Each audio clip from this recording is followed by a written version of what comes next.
Well, greetings to everyone at home. It is a Saturday afternoon in South Africa and a Saturday morning for you, Jay, in the US.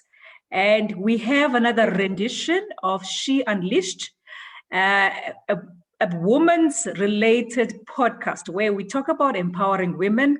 How do we arm you and give you tools for becoming the best version of yourself? So I'm excited today because I have a very special friend who's become family.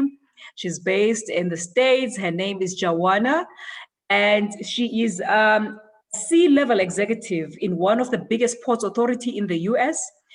And together with that, she runs a couple of other profiles on the side. She runs her own organization called JMillete Consulting, an entity that looks after marketing and branding and works with a lot of NGOs to help them set up, to do their branding better. And with that, also, she's part of the Ready to Beauty organization, an organization that looks at introducing all the different skincare products from across the world and across Africa. Jay, welcome, and it's such an honor to have you here today. Thank you so much for the invite. Would you like to talk to us a little bit about JMillete? What do you get up to? What do you do? Because I think that's the profile that's quite important for today's discussion. Certainly, JMillete actually is my brand. I mean, that's who I am as a branding, communications, and marketing professional. I actually launched my own personal branding company last year in 2020 in the midst of a pandemic. And my goal is to certainly take it to the next level in 2021. My company specializes in how I assist not only small nonprofits and non-governmental organizations, but also for-profits in developing strategies for how to amplify their messaging, how to attract partnerships, how to attract supporters, and what type of presence they should have in the global market space of social media, traditional media, and generally developing positive impressions among stakeholders who could help support and further their mission. And that's really my passion. When you talk about branding and your professional presence, I took my own name, which is Jawauna Millette, and I said, I want myself to be the brand and how I support other businesses, because that's the passion and enthusiasm I bring with more than, oh my gosh, I look now, more than 30 years of experience in communications, branding, and marketing. And I know it comes through all the time because we work together as well in a separate organization called PenFit. And I know your strength that you brought there in just, making us aware about branding and always, giving us insight on how to project ourselves better.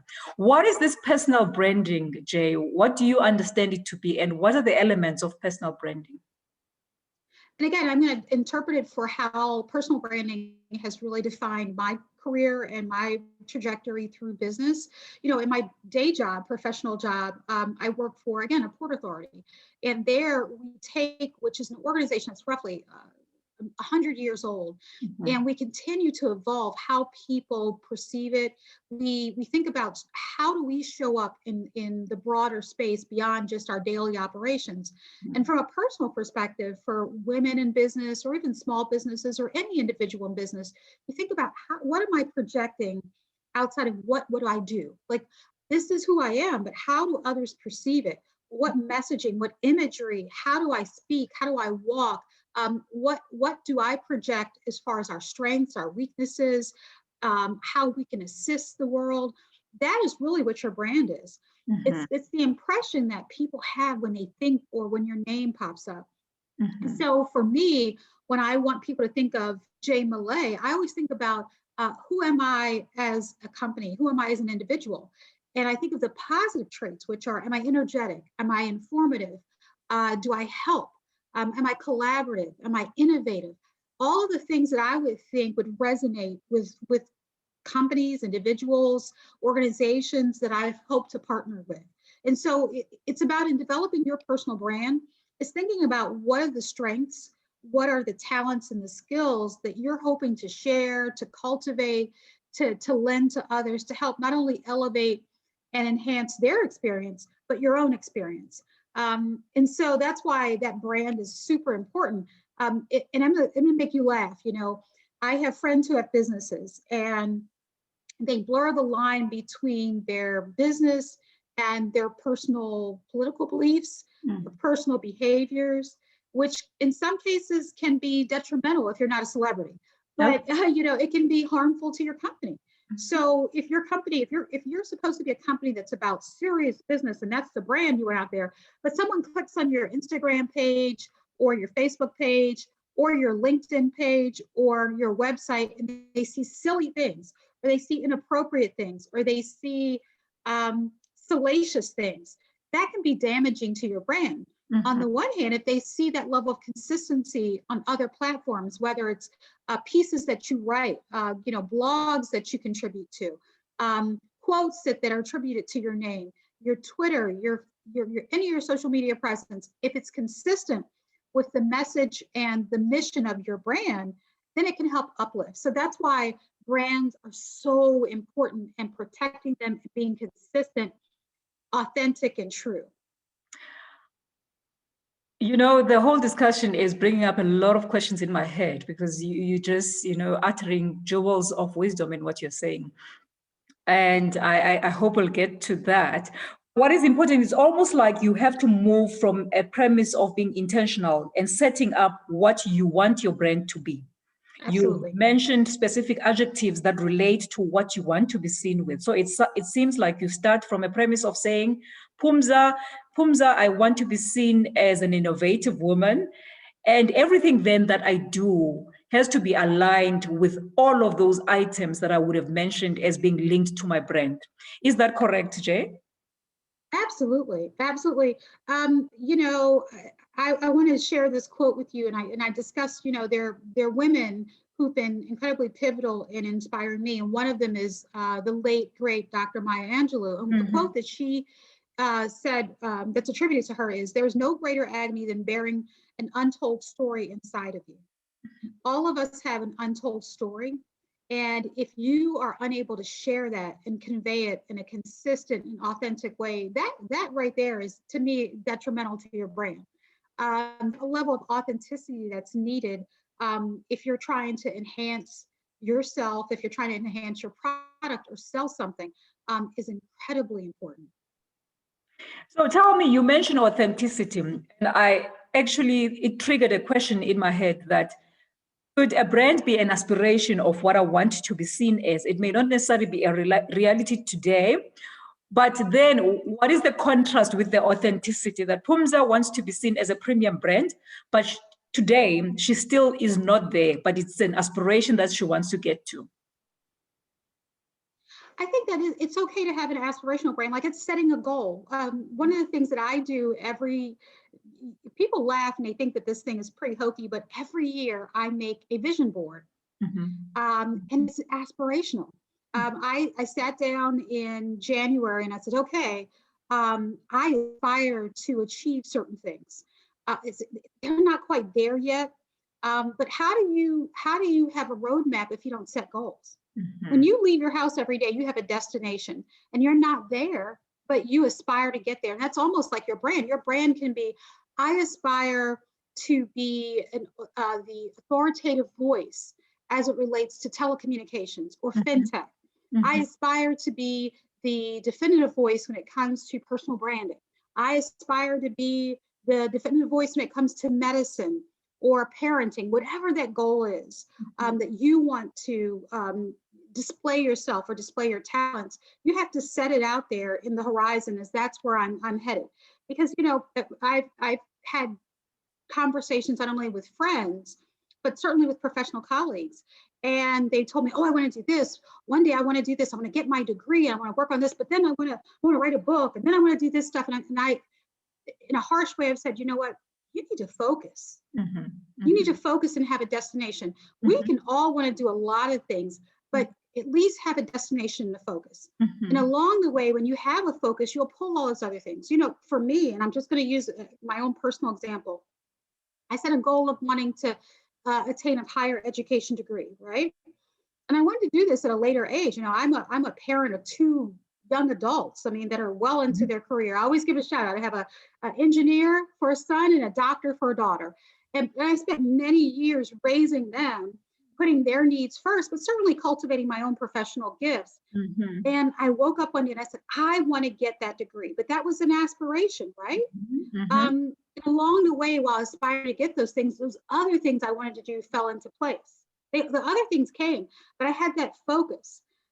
Be careful. That's one cautionary tale. Be very careful when you set your goals and your vision as that they're destinations, Mm-hmm. and you take the steps that need to happen to get there. And I hate speaking in very general terms, but let me boil it down to something a little bit more specific.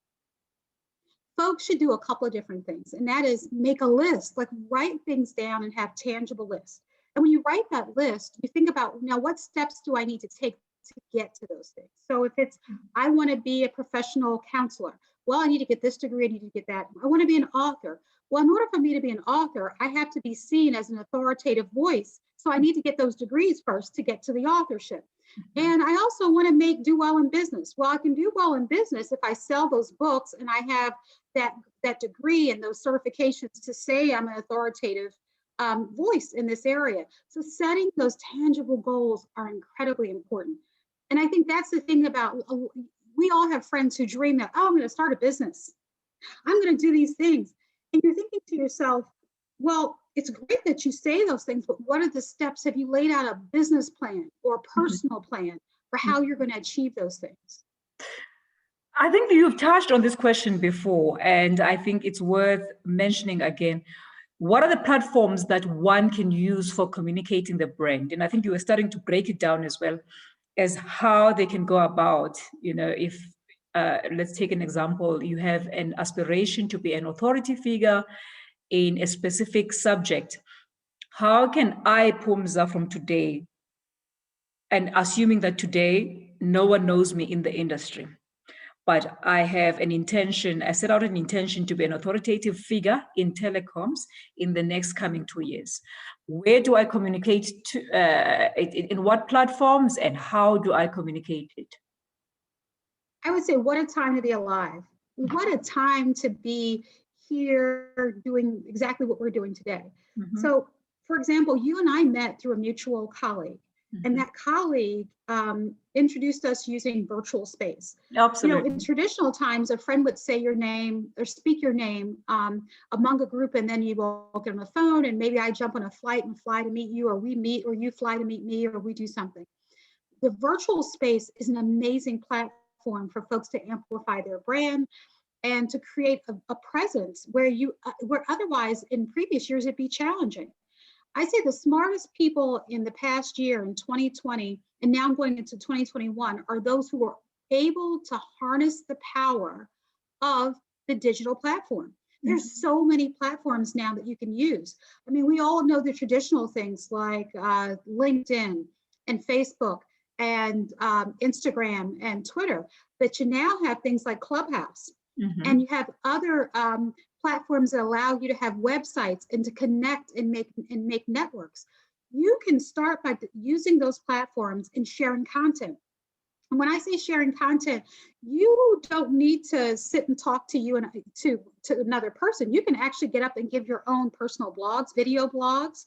You can share your life. I mean, think about the power of these social media influencers. These young people, older people who are brand spokespeople. They try a product, they share it online, they share their opinions, share their life experiences. And that is how you can share your personal brand and get your presence out there without it costing you a dime. Now, it may cost you Wi-Fi. You have to pay your Wi-Fi. And you may have to buy a laptop or use your mobile phone, but essentially you have the devices and the tools that you use every day. Your everyday communications tools connect you to the ability to share your brand and your thoughts across a global platform. But then it's about your strategy, right? So what's your strategy? Who do you want to reach? So you can put it out there, but who do you want to receive your message? So it's tagging and linking to organizations that you have affinity groups, for example. Who do you want to be linked to? So if you believe in nonprofits, you should be following nonprofits and NGOs online, but you should also tag them and comment on their pages and share content with those folks. If you want to be in the construction business, you should be reaching out to construction organizations, taking pictures, sharing your experience, talking about challenges or success stories in your career.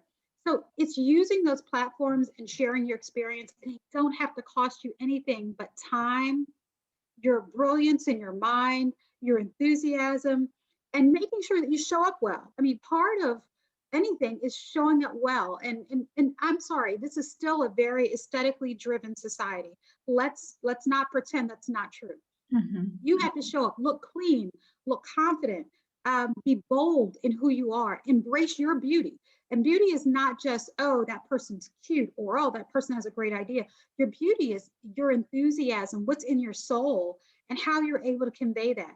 Quite frankly, I think that's always been my strength. There are times when I can honestly say I've shown up for jobs or in a room where there are people who do not look like me. There are people who don't have my culture or my background, but I come in with my shoulders square, a boldness in my spirit, and a confidence that God put me here for a reason. And I just go in there and be me. And thankfully, it's worked out. You know, you mentioned a very poignant point in saying that the phase we're in has made a lot of business transactions to be online. And if you are a brand and you're not visible online, Right. that may be a disadvantage for you because people are networking, people are making deals, people are becoming prominent in their profiles, and they're being recruited into, you know, positions of board and so on. Right. What can you tell us about the importance of putting yourself out there and just the visibility of the brand, as well as sometimes it's a touch and go. You may not know all the elements of how you put out your strategy, but also it's an element of learning as you're going along. So what are the positive attributes that a person can earn from being visible from a brand perspective, but also allowing themselves the time to learn and say that other aspects will come as you're learning? I think you have to have courage. You know, and again, I'm going to share another quote, and this is from Michelle Obama. And she said, real change comes from having enough comfort to be really honest and say something very uncomfortable. And we have to be very comfortable in recognizing that we all have limitations. There are things that we're just not know, and we have to learn as we go along. I have to share from a personal experience. One of the things that I've learned to do is to tap my network, right? And so people are like, well, my network is just the people around my neighborhood or just whatever. You never know who knows anyone. I come from a very humble background. But one of the things I did is I always stayed in touch with friends from uni, from my university, from even high school, colleagues that I meet, folks through LinkedIn, and I reach out to them. I volunteer my efforts or my support. And it worked out. So, you know, even now I'm a part of an organization called Ready to Beauty. And Ready to Beauty is a global beauty think tank that's primarily comprised of former executives from the L'Oreal Corporation. And this think tank was able to raise roughly $30 million to help fund and support new beauty brands that are coming to market.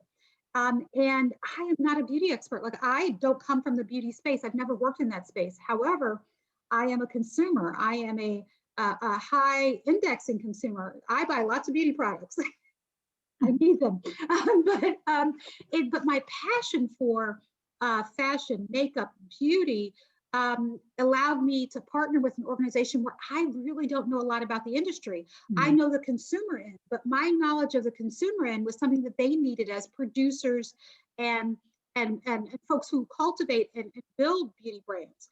And so I was able to lend my talent and my expertise related to just branding and communications and reaching out to consumers. So it's okay to admit sometimes that you don't know everything and to step into spaces that are uncomfortable so that you can learn a little bit more about those things. And so I would give people the following strategy: get your pens out. If there's something you're passionate about, do your research and your homework. And your research and your homework is looking up those industries online, reading articles about people in that industry that may look like you or you want to get to know, and send them emails. Ask them, hey, can you share some wisdom with me or read things, interviews or podcasts that they've done so that you can learn about it and have substantive questions to be able to ask them. So that's one thing I would say to folks: do your homework, do research on the industry, find out who the industry leaders are, find out about startups, companies that are just getting into that space that may be willing to take you on as a partner, or at least as an apprentice. You can learn about an industry. So I would say have that willingness to learn, have the humility to know that you may not know everything. That's another strength. I would say my superpower is knowing that I don't know everything and I'm always willing to learn something. So don't be afraid to jump into an industry that you may be passionate about, but you don't have a great deal of knowledge about.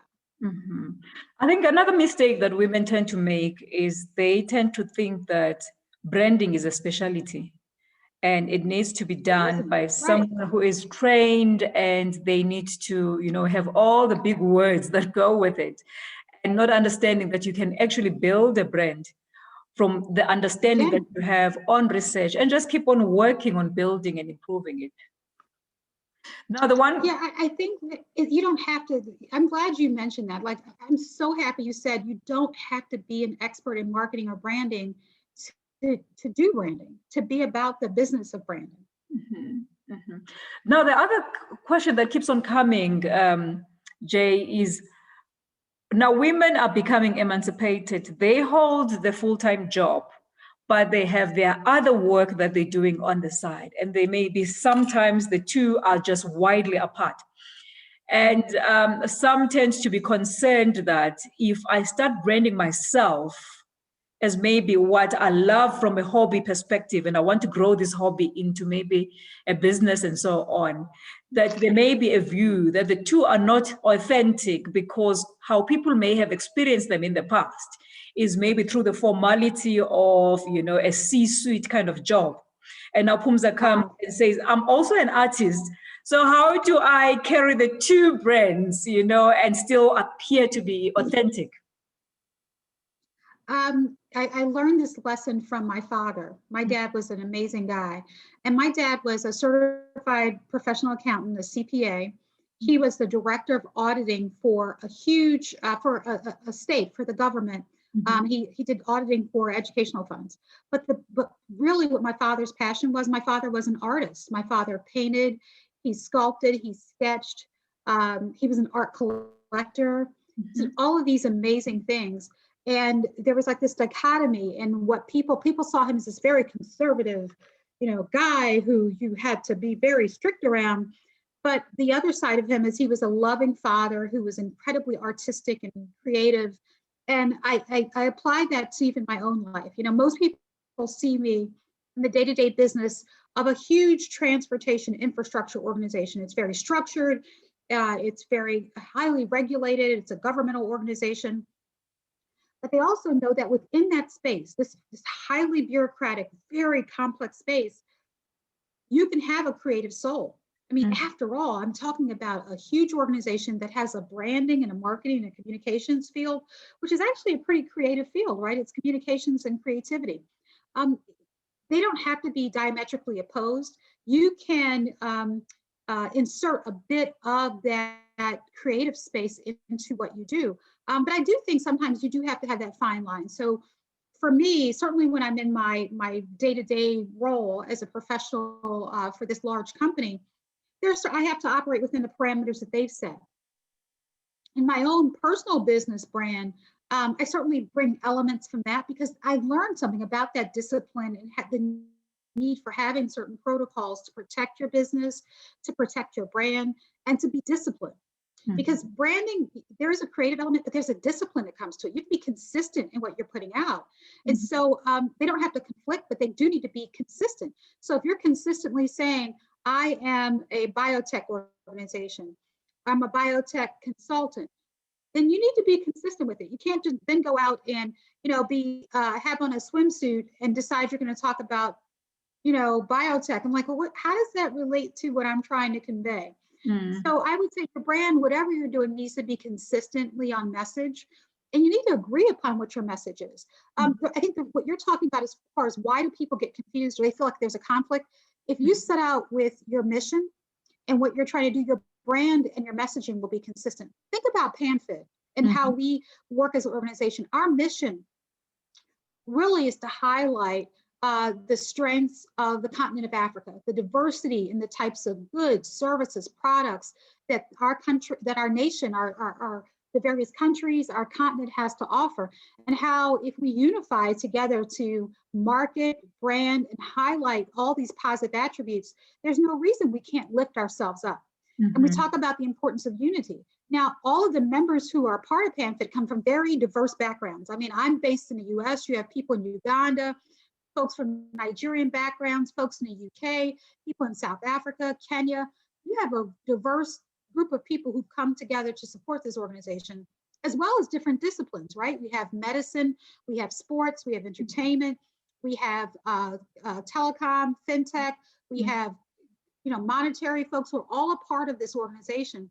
But we've aligned on a mission, our brand, our goal, deliverables, how we want to move things forward. So it's about consistency. It's about setting a mission and a destination.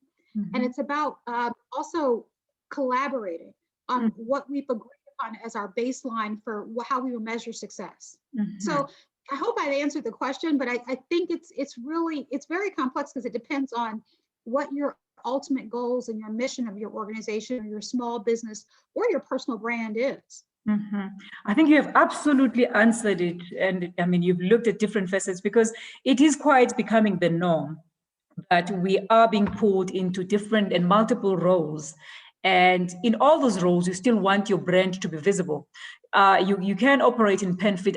You still, when you come to the stage and talk about PanFit, want people to understand the brand elements of PanFit, and you want to communicate those. So in the context where you have multiple of this, I think you've answered it and said there can be overlays where some of the elements of the different brands contrast, but you also mentioned that there has to be the discipline, and the consistencies in what you are communicating as the messaging.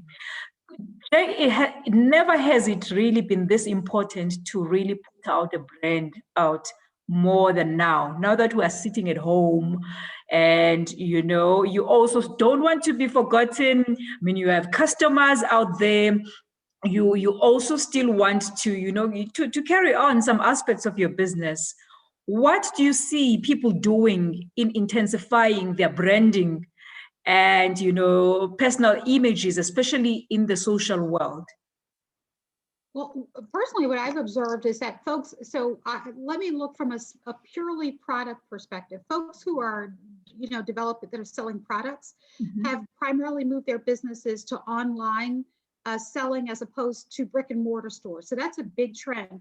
And companies that were not prepared to make that pivot, meaning they depended primarily on having displays in stores or a physical display or having fashion shows, those who were able to move to digital space survive, and they're thriving, and their products are flying off the shelves, because just because people are home doesn't mean they're not shopping.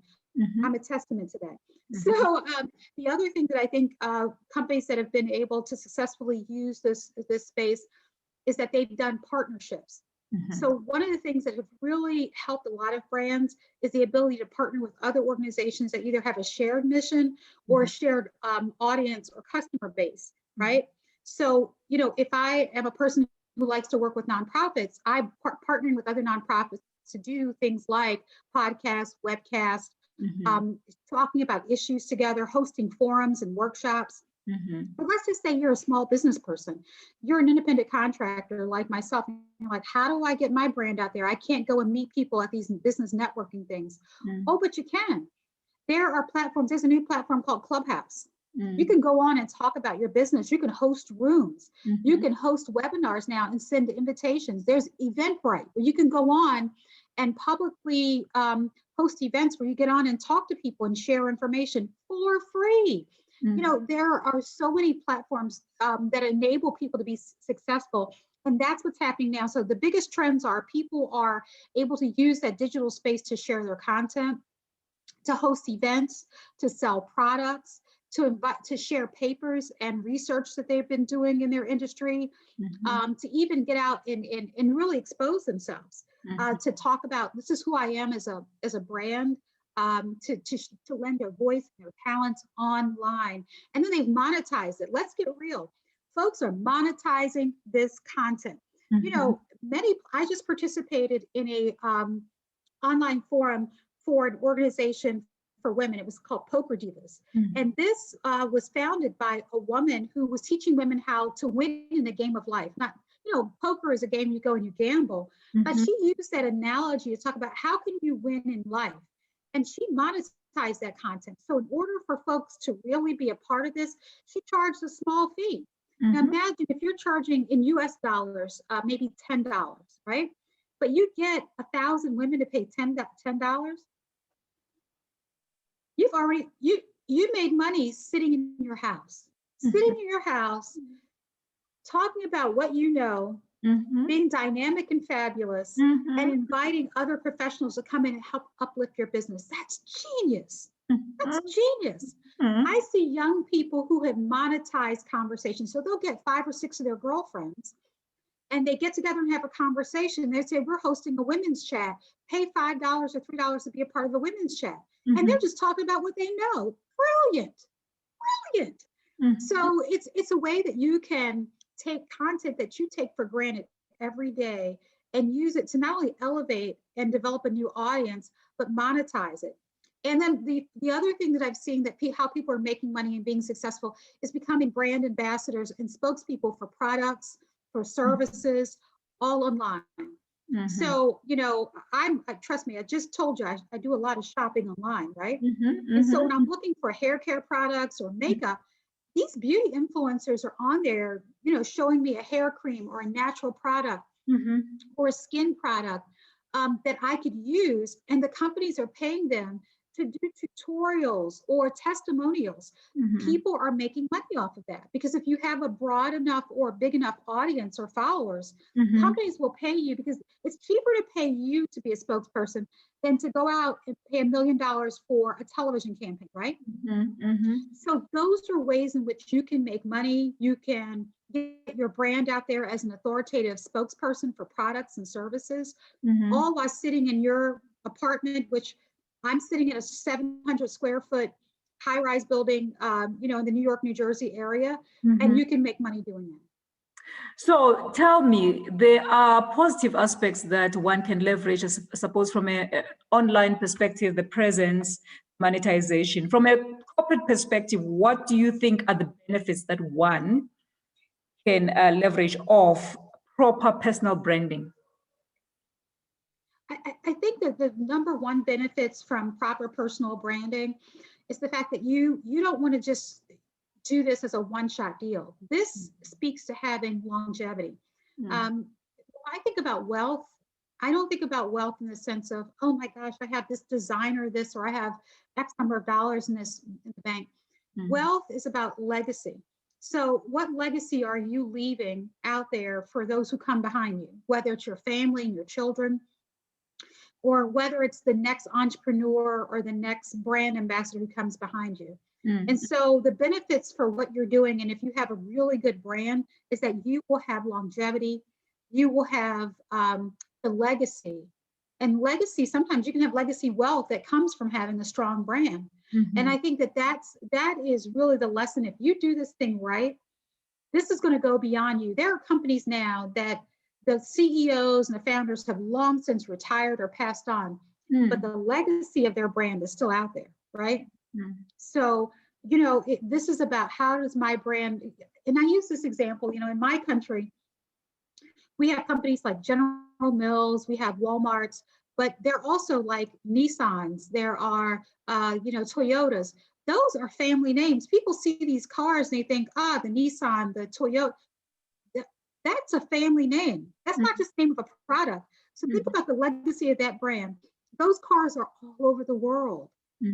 Those food products are all over the world.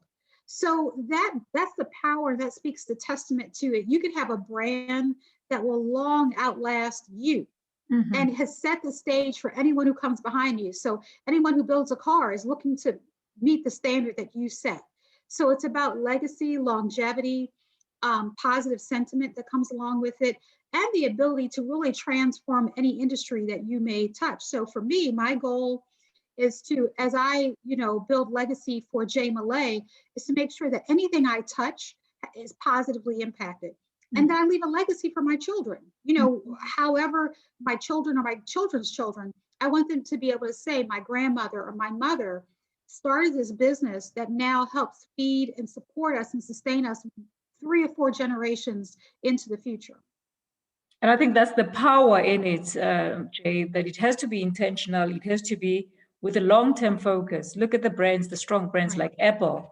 I mean, they exist beyond the founder and whoever the person was and doing the work, but it's paying off beyond their lifetime. This was a very interesting talk for me, Jay, and I know you write a lot about branding.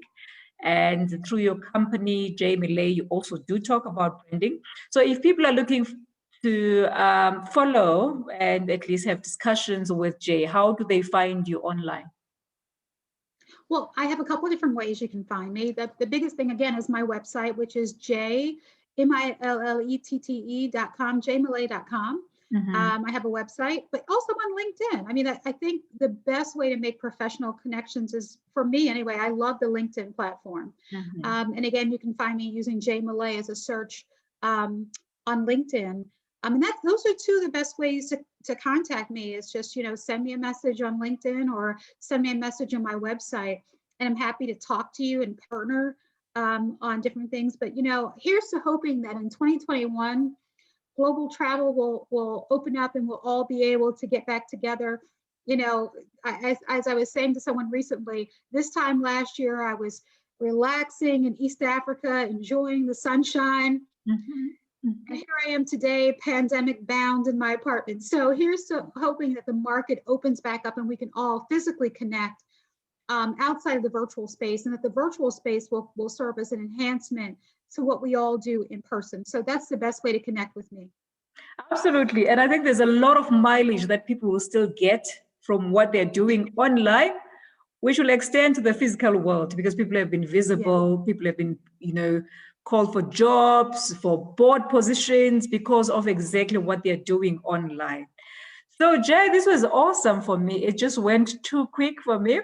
So I'm glad that there's continuity and the spaces where people can still follow your work and follow your positive kind of demeanor and attitude, because it's so, it's so exciting to be around you. Your energy just, it transpires even the space of online. So I look forward to engaging with you further, and all the best for the coming year for you. Oh, thank you so much. I really appreciate this opportunity. Awesome. Thank you so much, Jay.